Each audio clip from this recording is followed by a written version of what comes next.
मूल्यांकन संकल्पना, concept of competency based assessment. Next,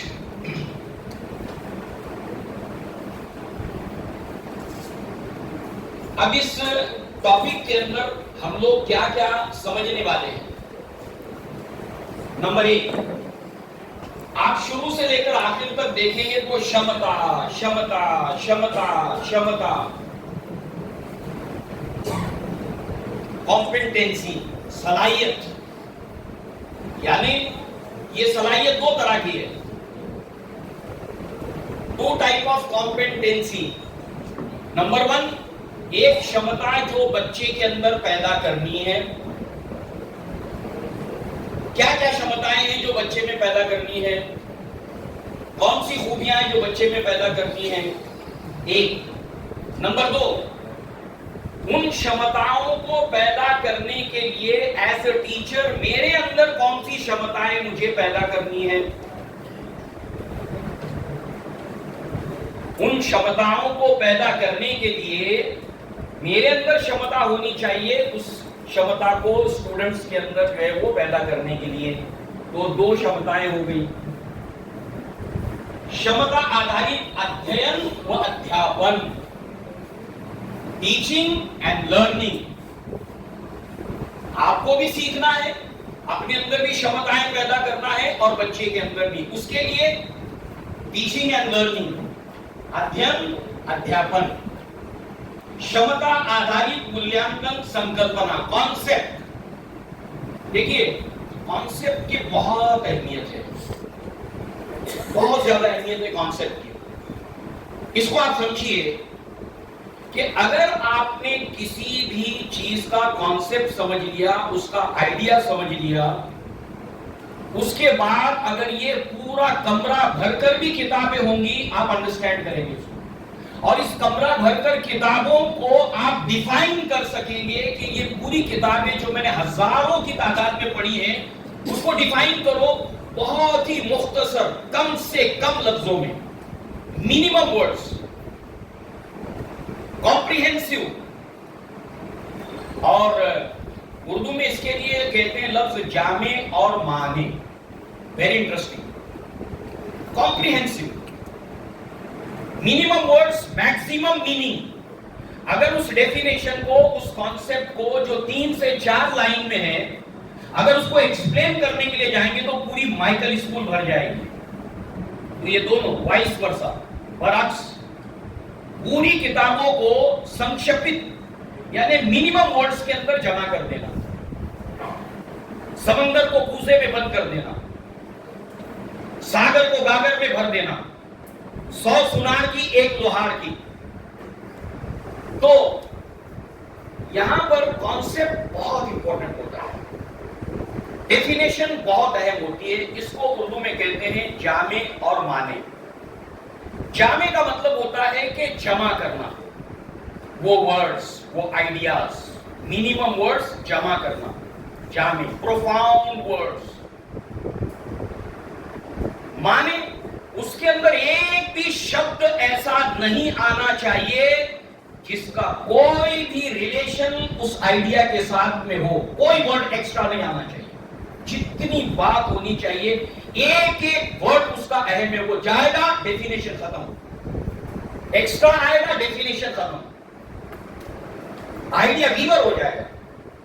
इसलिए जामे और माने डेफिनेशन और कॉन्सेप्ट जो होता है बहुत इंपॉर्टेंट होता है। उसको बहुत ध्यान से पढ़ने के बाद आपको ये 6 के 6 लेक्चर्स जो है वो बहुत इजीली समझ में आना शुरू हो जाएंगे। जो इसके बाद और 4 सुनने आपको, और जो आपको कृति करनी है वो भी आपके लिए इजी हो जाएगी। ओके, एक एग्जांपल दे दूं मैं डेफिनेशन और कॉन्सेप्ट का, कितना इंपॉर्टेंट होता है। एजुकेशन क्या है? What is education? इसको एक ऐसा इंसान भी जानता है जिसने कभी स्कूल का मुंह नहीं देखा हो, कुछ ना कुछ बोलेगा जरूर। तालीम क्या है, एजुकेशन क्या है, शिक्षण क्या है, कुछ ना कुछ बोलेगा। फॉर एग्जाम्पल, अगर आप बाहर सड़क पे गेट के खड़े हो जाएं और हर आने जाने वाले से पूछें व्हाट इज वाटर, पानी क्या है, वो पहले तो आपको ऊपर से नीचे देखेगा, बोलेगा पागल हो गया, कौन नहीं जानता कि जल किसको कहते हैं, पानी किसको कहते हैं, वाटर किसको कहते हैं। बरोबर म्हणताय, जास्त शिकलं म्हणजे माणूस वेडा होतो, वेडे बघा, बरं झालं मी शाळेत गेलो, अच्छा हुआ मैं स्कूल नहीं गया। मगर 100% इसका आंसर आएगा, पानी क्या है, जल क्या है। बट वही सवाल हम दूसरे दिन दोबारा वहां पर खड़े होकर पूछे, व्हाट इज H2O, राइट। ऐसे ही हर चीज का जो डेफिनेशन होता है हमको इजीली समझ में आते चले जाएगा। क्लियर हो गया ना। नाउ नेक्स्ट, प्रक्रिया क्या है, कंटिन्यूअस प्रोसेस है। नाउ नेक्स्ट, स्वरूप, इसकी शक्ल क्या है, इसकी सूरत क्या है, मूल्यांकन की बहुतेक वेळा शिफारशी आणि अभिप्राय, यानी जब बच्चे का हमको कुछ करना नहीं पड़ता है, सिर्फ हमने एसेस किया, मूल्यांकन हम कर रहे हैं, हमने देखा कि बच्चे के अंदर ये चीज नहीं है, तो हम उसको सिर्फ फीडबैक देते हैं कि बेटा तुमने ये बहुत अच्छा किया, अगर तुम थोड़ा सा इसके ऊपर वर्क कर लो ना, इसके ऊपर ये एरिया थोड़ा सा अगर वर्क कर लो ना, तो फिर क्या बात है, नूर नाला नूर अबीर बरंबर सोने पर सुहागा हो जाएगा, इसको करो, तुम करके देखो। तो वो फीडबैक कभी कभी काम कर जाता है, हमको कुछ नहीं करना पड़ता है। तो ये है स्वरूप, उसका क्या है कि कैसे कैसे आप कर सकते हो, सिफारिशी, रिकमेंडेशन और फीडबैक है। इसके साथ ये निकाल किंवा रैंकिंग स्वरूपात सादर केले जाते। ये लास्ट में जब आप जजमेंट लेते हो तो इसके अंदर आप रैंकिंग करते हो। रैंकिंग समझते ना, हमने भाई नंबर 1 के ऊपर किसी को रखा, तो व्हाई, क्यों रखा नंबर 1 के ऊपर, देयर आर रीजंस, एविडेंसेस है उसके लिए, ऐसे ही नहीं एक नंबर के, और हमने कोई पार्शियलिटी नहीं की हुई है। अगर ये नंबर 1 के ऊपर है तो है, रीजन है, अगर आपको पूछना है तो पूछो मुझसे, क्यों मैंने इसको नंबर 1 के ऊपर रखा है, मैंने कोई इनजस्टिस नहीं किया है, मेरे पास उसके रीजंस है, मेरे पास उसके एविडेंसेस है। तो ऐसे ये जो इवैल्यूएशन होता है वो रैंकिंग करता है। तो यहाँ पर जो है वो तीसरी चीज, उपयोग, महत्व, शिकण्याची गुणवत्ता सुधारण्यासाठी आणि अध्ययनातील अंतर त्रुटी, लर्निंग गॅप्स ओळखण्यासाठी वापरले जाते। मूल्यमापन, याचा उपयोग, याचं महत्व काय आहे, उद्दिष्टे पूर्ण झाली का हे तपासण्यासाठी किंवा गुणवत्ता ठरवण्यासाठी वापरले जाते। उदाहरण, गृहपाठ, चाचण्या, प्रकल्प, प्रश्नोत्तर, ये है मेथड्स, इसके जरिए से हम मूल्यांकन करते हैं। और यहाँ पर लास्ट में अंतिम परीक्षा, प्रकल्पांच्या अंतिम निकाल। तो इस तरह से जो है वो इन दोनों के दरमियान डिफरेंस जो है वो उसको यहाँ पर बताया गया, दोनों में फर्क क्या। नेक्स्ट, अब इसके अंदर एक एडिशनल चीज है, वेरी सिंपल, मुझे ज्यादा समझाना नहीं पड़ेगा, क्योंकि हमने अगर मूल्यांकन समझ लिया, मूल्यमापन समझ लिया, तो इसकी मिसाल ऐसी है कि दो, ये वैल्यू मुझे मालूम है, प्लस ये अलामत किसकी है मुझे मालूम है, प्लस इंडिकेट क्या करता है मुझे पता है, प्लस 3 ये मुझे मालूम है, इज इक्वल टू ये क्या इंडिकेट करता है मुझे मालूम है, आगे जो जवाब नहीं है मुझे मिल जाता है। मूल्यांकन क्या है मुझे पता चल गया, मूल्यमापन मुझे पता चल गया, मूल्यांकन प्लस मूल्यमापन, अब इसके जितने भी डायमेंशंस है इसको समझने में मुझे आसानी होती है। टॉपिक हम पढ़ने वाले हैं डिसिप्लिन इन एजुकेशन, यानी कि बहुत से लोगों के पास नॉलेज तो होता है मगर उस नॉलेज में डिसिप्लिन नहीं होता है। जैसे एक बच्चा क्या होता है, स्कूल में जब घर पहुंचता है तो जूते निकालता है और बराबर रैक शूज में अपनी जगह वहां पर रखता है, दिस इज द डिसिप्लिन। उसके बाद सॉक्स निकालता है, वॉशिंग मशीन में डाल देता है, दिस इज द डिसिप्लिन। उसके बाद में वो अपना बेल्ट निकालता है, रोजाना रखने की एक ही जगह है, आज इधर फेंका उधर फेंका, मम्मी मेरा बेल्ट किधर है, इधर बेल्ट रखा है, ये जगह है बेल्ट की, ये जगह रहेगी, यहां से बेल्ट नहीं जाएगा, that's all, it's a fix. अब रोजाना उसकी परेशानी खत्म होती है। डिसिप्लिन इंसान के काम को आसान बनाता है। ऐसे ही नॉलेज जो इंसान के दिमाग में होता है उसको डिसिप्लिन के साथ में हर जगह पर रखना होता है, उसके बाद में हम उसका बेस्ट यूज कर सकते हैं, उसका अच्छे से अच्छा यूटिलाइजेशन कर सकते हैं। तो यहाँ पर जो है वो, अब ये आकारिक मूल्यांकन, ये डायमेंशन है। आकारिक का मतलब ये है कोई ना कोई सूरत और कोई ना कोई शक्ल हमारे सामने होनी चाहिए। फॉर एग्जाम्पल, अब देखिए समंदर है, समुद्र है, सी, SEA, समंदर है। जब एक साइंसदान इसको पढ़ता है, ओशनोलॉजी का एक्सपर्ट जब इसका स्टडी करता है,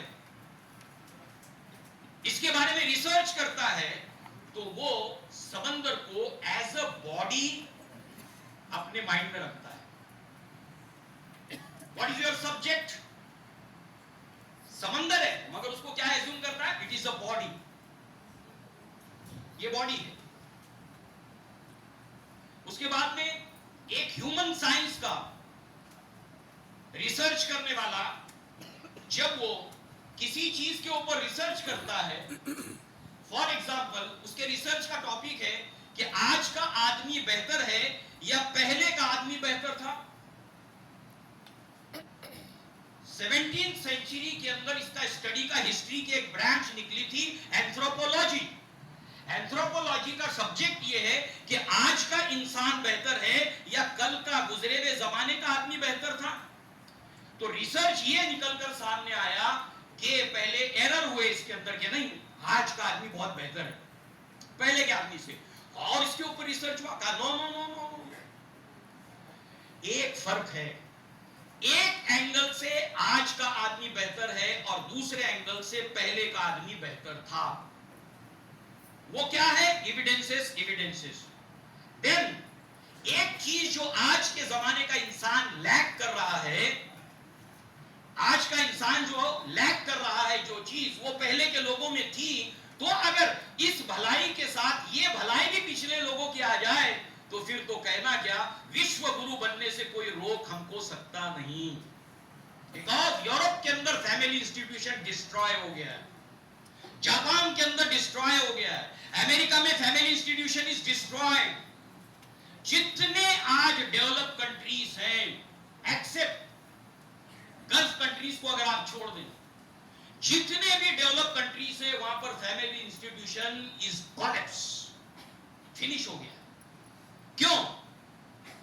उसका रीजन ये है, उसकी वजह ये है, और जो सोशल साइंटिस्ट होता है, सोशल ह्यूमन साइंस का साइंटिस्ट जो होता है, अब उसको एक क्वेश्चन दिया गया, एक सवाल दिया गया, HOT, हाई ऑर्डर थिंकिंग, उसको एक क्वेश्चन दिया गया, वो ये है कि पहले का आदमी बेहतर था, आज का आदमी जो है वो बेहतर है, दोनों अलग अलग एंगल से, और पहले का आदमी बेहतर नहीं था, आज का आदमी बेहतर नहीं है, एक दूसरे एंगल से। तो क्या ये दोनों क्षमताएं, दोनों खूबियां आज के आदमी में पैदा की जा सकती हैं? NEP में ये है, NEP में ये है। हिला के रख दिया, पूरे इंडिया को हिला के रख दिया उसने। तो आप देखें, दर्द जो होता है वो दर्द को काट देता है। अब वो गुड़िया को दांत निकालने से पहले दर्द था, अब जो निकाला तो दूसरा दर्द उसमें ऐड हो गया, तो पहला वाला दर्द मिट गया, ताजा वाला दर्द वो हो रहा है, ये नया। इसका टेस्ट, दर्द का टेस्ट होता है कि नहीं होता है? दर्द का टेस्ट होता है, और आदमी उसको एंजॉय भी करता है। आपने कभी एंजॉय नहीं किया होगा दर्द? फॉर एग्जाम्पल, ये आपको एंजॉय करना है हर चीज को। जैसे आपको आपका हाथ जो है वो फ्रैक्चर हो गया, दर्द हो रहा है, बहुत दर्द हो रहा है, अब आप रात में सो गए, उसके बाद में नींद आ गई आपको, अचानक नींद में करवट बदली, हाथ हिलाया तो दर्द, और उसके बाद क्या होता है मालूम? वो दर्द हल्का हल्का मध्यम होने लगता है, उस वक्त आप एंजॉय करते हैं।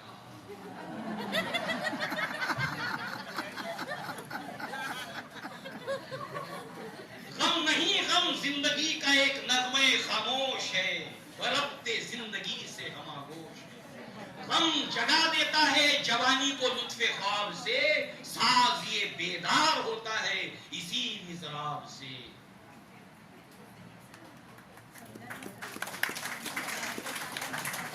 गम के बगैर जिंदगी बहुत अधूरी है, लाइफ का कोई एंजॉयमेंट गम के बगैर है ही नहीं। तो हमारे बच्चों को गम को फेस करना हमको सिखाना। सुसाइड करने वाले नहीं होने चाहिए। ओके, अब आप देखिए, वो पहला वाला दर्द गुड़िया का क्या हो गया? मध्यम पड़ गया। नया वाला दर्द जो है वो उसने उसको कवर कर लिया। अब धीरे धीरे नया वाला दर्द जो है वो, पहले तो गाल इतना सूज गया उस गुड़िया का, और उसके बाद रोते रोते क्या हो गया मैडम, वो जब आराम मिल गया तो वो पहला वाला जो दांत निकालने वाला सेकंड वाला दर्द था ना वो खत्म हो गया, मगर जो पहला वाला फिर वैसे ही दर्द दे रहा है।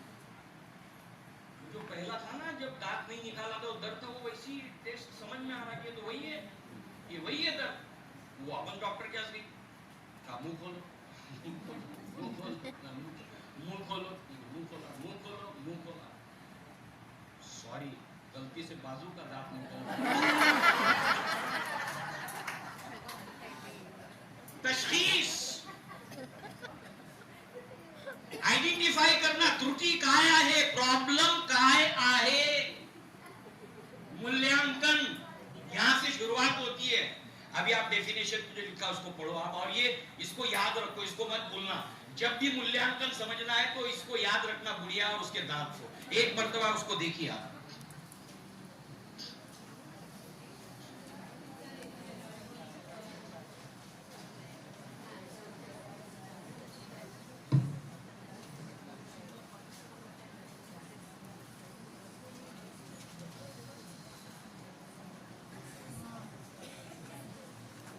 क्या है ये हम अभी देखने वाले हैं। तो सबसे पहले मूल्यांकन क्या है, इसके कॉन्सेप्ट को हम लोग सबसे पहले समझते हैं।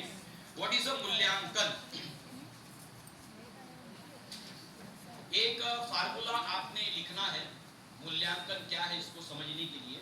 प्लीज वर्ड से सिर्फ, बहुत बड़ा नहीं लिखना है, मगर ये बहुत मेजर है और फॉर एवर है।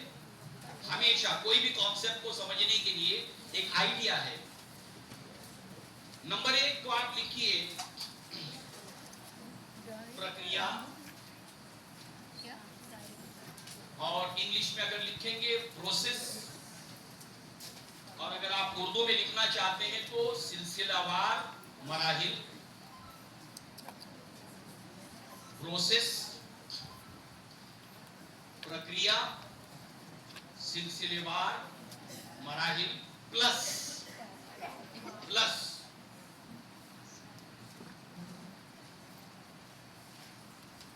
त्रुटि। त्रुटि मराठी में अगर आप लिखना चाहते हैं तो त्रुटि, और इंग्लिश में लर्निंग गैप, और उर्दू में अगर आप लिखना चाहते हैं तो तशखीस। उर्दू में लिखना चाहते हैं तशखीस।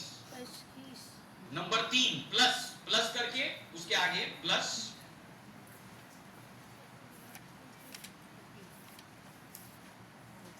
विविध कार्यनीति, विविध कार्यनीति।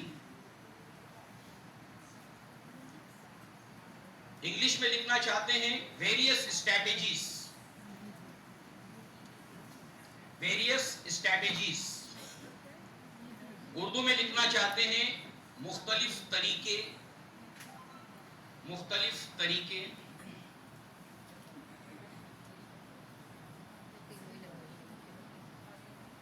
प्लस पुरावे, प्लस पुरावे मराठी में लिखना चाहते हैं, और इंग्लिश में लिखना चाहते हैं तो एविडेंसेस, और उर्दू में लिखना चाहते हैं तो सबूत, प्लस सबूत, एविडेंस, पुरावे।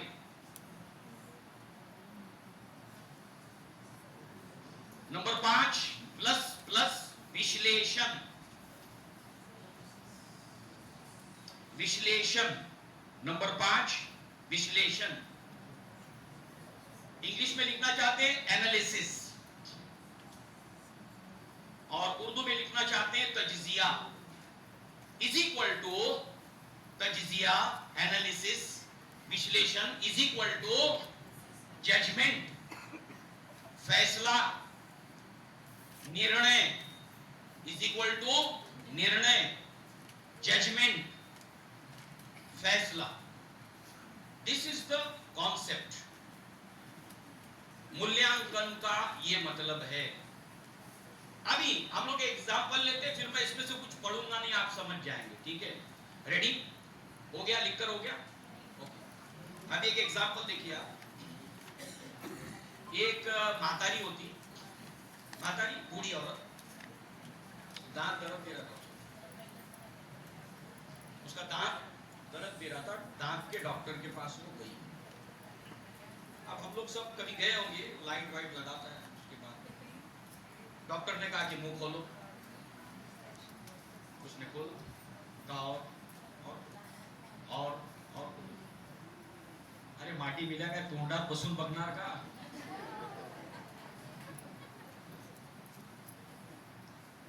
उसके बाद उसने दांत निकाल दिया। जब दो दर्द इकट्ठे जमा हो जाते हैं, एक्सक्यूज मी, बहुत अहम बात है, ह्यूमन साइकोलॉजी,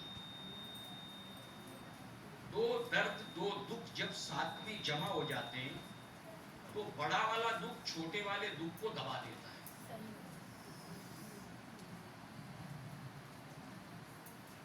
और एक दूसरा फार्मूला, दुख को दुख ही काटता है।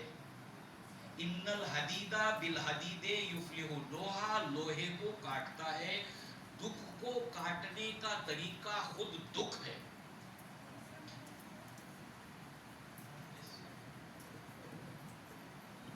दुख जब हद से बढ़ जाता है तो दवा हो जाता है। दुख जब हद से बढ़ जाता है तो दवा बन जाता है। देखिए, बेंगलोर का एक आईटी इंजीनियर,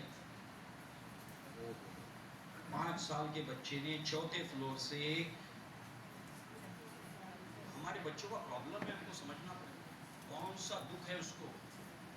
और आईटी इंजीनियर, उसने पूरे दिन का प्लानिंग किया, पुलिस को इतना भी सफर नहीं करना पड़ा। उसने वीडियो रिकॉर्डिंग किए, यूट्यूब के ऊपर अभी भी मौजूद है। फैमिली लाइफ में डिस्टर्ब होने की वजह से उसने पूरा अपने दिनचर्या को लिखा। जिस दिन उसको सुसाइड करना है, सुबह उठकर मैं क्या करूंगा, टिक किया बॉक्स के अंदर, ये काम हो गया, सारे काम हो गए, सारे काम। नहीं मालूम है आपको? किसको किसको मालूम है? सर आपको मालूम है? कमाल है, कमाल है। मैं कहता हूं कि ये बहुत ऐसी बात है कि हमको जिस चीज के बारे में दुनिया में हो रहा है हमको मालूम होना चाहिए। उसने एक अजीब तरीके से सुसाइड किया, अजीब तरीके से। मुझे तो इस बात का पूरा कॉन्फिडेंस है, इसके ऊपर कोई ना कोई फिल्म जरूर बनाएगा या कुछ ना कुछ डॉक्यूमेंट्री जरूर बनाएगा। Very interesting. उसने इतने व्यूअर्स पूरे इंडिया में हो गए, जब अपलोड हो गया पूरा क्रैक हो गया सोशल मीडिया के ऊपर। एक्स्ट्राऑर्डिनरी, एक्स्ट्राऑर्डिनरी टैलेंट, सुसाइड किया। और लास्ट का काम उसका ये था, सुसाइड करने से पहले, सुसाइड का टाइम था, सुसाइड करने से पहले मुझे नहाना है। और उसने नहाया, उसके ऊपर टिक किया। उसके बाद जो लास्ट में सुसाइड वाला वो ब्लॉक खाली है। आईटी इंजीनियर, पैकेज उसका 2 लाख 2.5 लाख से ज्यादा था। अंडर 30, 30 साल के अंदर उसकी एज है। हिला के रख दिया, पूरे इंडिया को हिला के रख दिया उसने। तो आप देखें, जब मैं वो क्षमता उसके अंदर नहीं पैदा हो रही है, नहीं पैदा हो रही है, तो त्रुटि तलाश करता हूं, गैप तलाश करता हूं कि व्हाई नॉट, क्यों नहीं हो रहा, क्यों वर्क नहीं कर रहा, इसका ट्रांसफॉर्मेशन हो क्यों नहीं रहा, what is the reason behind that, कारण क्या है, उसको मैं ढूंढता हूं। फिर उसके बाद मुझे एक रियलाइज होता है कि शायद ये होगा, तो मैं अपने मेथड को चेंज करता हूं, रास्ता बदल देता हूं। कुर्ला से आने की बजाय विद्या विहार से आता हूं। हाँ, ये कंफर्टेबल है। कुर्ला से माइकल तक आना बहुत मुश्किल है, विद्या विहार बहुत अच्छा है। चाहे उधर से आओ चाहे इधर से आओ, Vidya Vihar is the best. सीधा रोड पूरा खाली कोहिनूर तक मिलता है, कोहिनूर से अंदर ले लिए, वहां से जो है वो थोड़ा सा प्रॉब्लम आएगा, बस पैसे बचाना है तो विद्या विहार से जो है वो शेयरिंग के ऊपर रिक्शा चलता है, वो मुझे छोड़ देगा फिनिक्स के पास, फिनिक्स मॉल के पास, वहां से वॉकिंग करते हुए आ जाऊंगा, थोड़ा वॉकिंग भी हो जाएगी।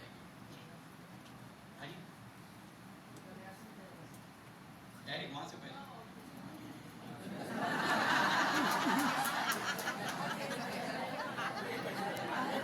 अच्छा, हमारा एक टॉपिक है क्रिएटिविटी।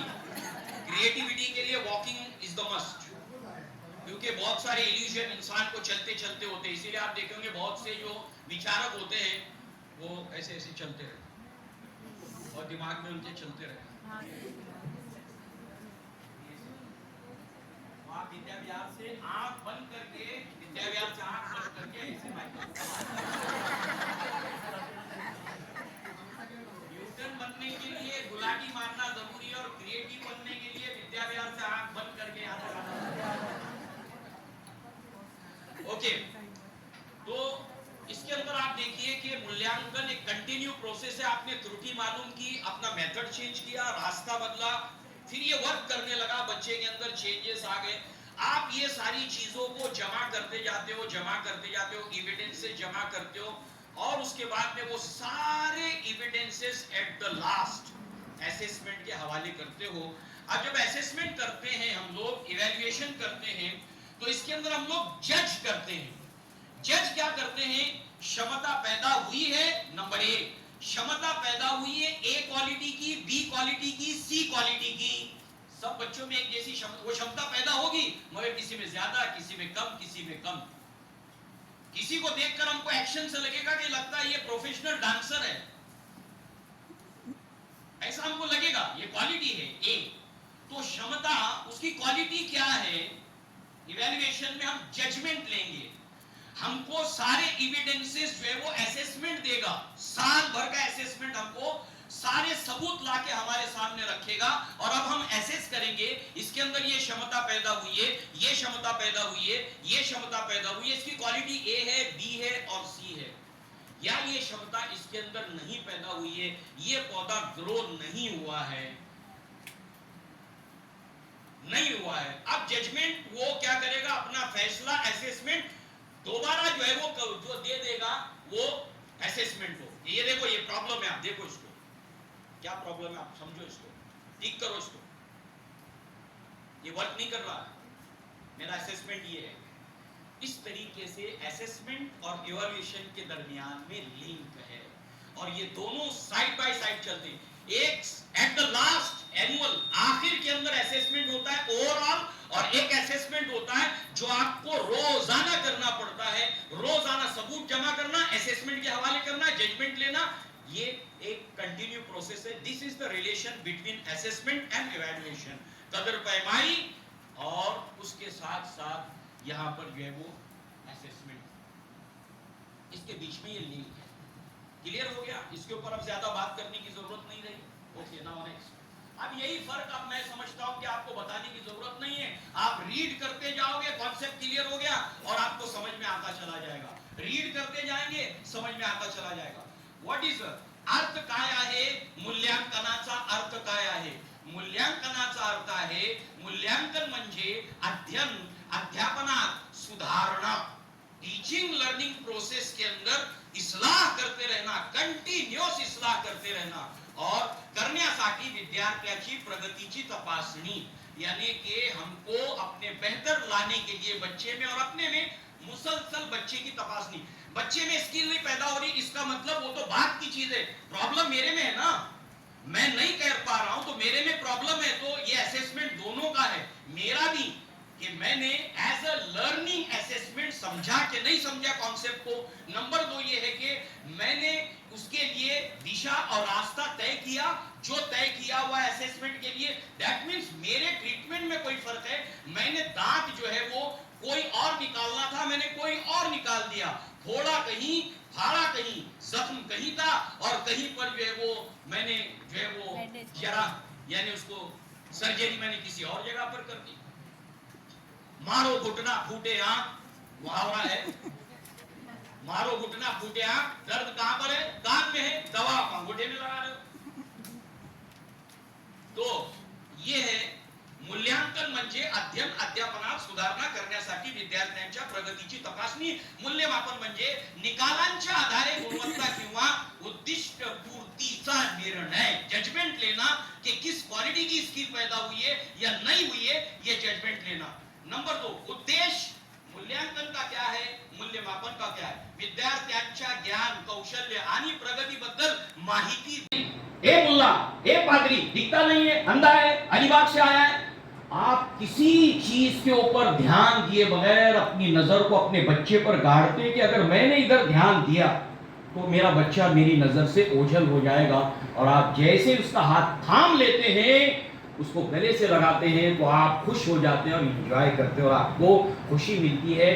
बताते हैं कि वो टीचर बहुत बोर करती है, वो टीचर बहुत, यानी कि हमारे ताल्लुक से जो फीडबैक है, हमारे ताल्लुक से जो एक धारणा है, वो बच्चों के अंदर ट्रांसफर होती चली जाती है, जिसको जेव्हा तू चित्रपट रिलीज झाला कॉलेजला तुम्ही किती दोन शिकलो महाविद्यालयामध्ये शिक्षण घेत असताना त्या गाण्यामध्ये त्यांनी विचार रे क्या बोलती समोरची रेंजमध्ये की महागाई अरे सुन सुना आपल्याला घडवायचंय आणि त्या विद्यार्थ्यांसाठी आपल्यालाही एनईपी वेगवेगळी धोरणं समोर ठेवते. शासनाचा जो उद्देश आहे त्या शासनाच्या उद्देशातून विद्यार्थ्यांना आपल्याला प्रावीण्य पातळीपर्यंत घेऊन जायचं. केवळ घेऊन नाही जायचं, प्रत्येक सत्रात जसं सांगितलंय की अमेरिका सारख्या देशामध्ये तसे आपले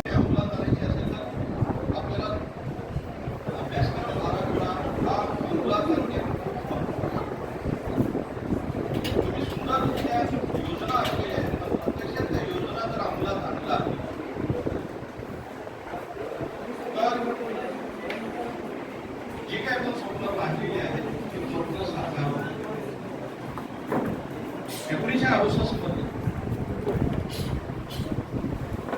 जे शैक्षणिक धोरण अंमलात केलेलं होतं त्या शैक्षणिक धोरणामध्ये सुद्धा सुंदर सुंदर संकल्पना, सुंदर सुंदर आयडिया, तत्वे, ध्येय मांडलेली होती, परंतु त्यातली काही पोटावर कोणत्याही तत्वे, ध्येय, विषय अंमलात आली आणि बाकीची तशी राहून गेली.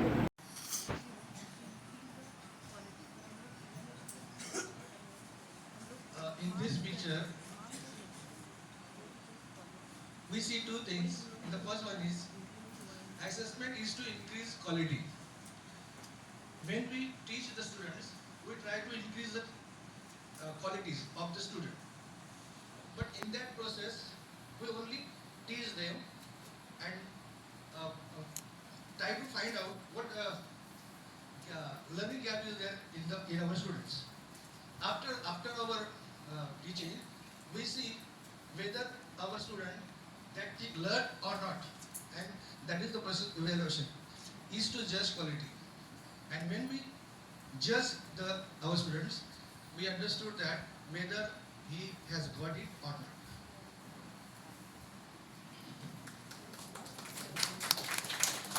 तो डेफिनेटली वो चीज़ हम सीख जाते हैं, चाहे वो दर्द हो, चाहे वो खुशी हो, या वो पढ़ने का मरहला हो, हम खुद ब खुद हमें आ जाता है. ठीक इसी तरीके से जो पीपीटी पे पिक्चर प्रेजेंट की गई है, जहाँ पर एज अ टीचर मैं देख रही हूँ कि हमने बच्चों को हर एक चीज़ दी, हमने अपना लेसन दे दिया. फॉर एग्जाम्पल मेरा एक लेसन है जहाँ मैंने पढ़ा है हज़रत सलमान फारसी रज़ियल्लाहु अन्हु, मैंने वो लेसन पढ़ा दिया, पानी दे दिया, सब कुछ कर दिया. अब उसके बाद लेसन पढ़ाना वहीं खत्म नहीं होता है सर. उसके बाद उस लेसन से बच्चे में कौन से अखलाकी अंसर बेदार हुए, उसने वो लेसन के जरिए अपने दोस्तों में, अपने घर वालों में, यहाँ तक कि अपने असातिज़ा के अंदर वो तमाम चीज़ें कहाँ इनकलकेट की, बहुत ज़्यादा ज़रूरी है. तो एक सबक जो होता है वो तमाम चीज़ों की, जैसे कि आपका सेकंड पिक्चर जो है वो ये बता रहा है कि आपको ऑब्जर्व करना है अपने स्टूडेंट्स को कि उसमें उसके बाद क्या तब्दीली आ रही है.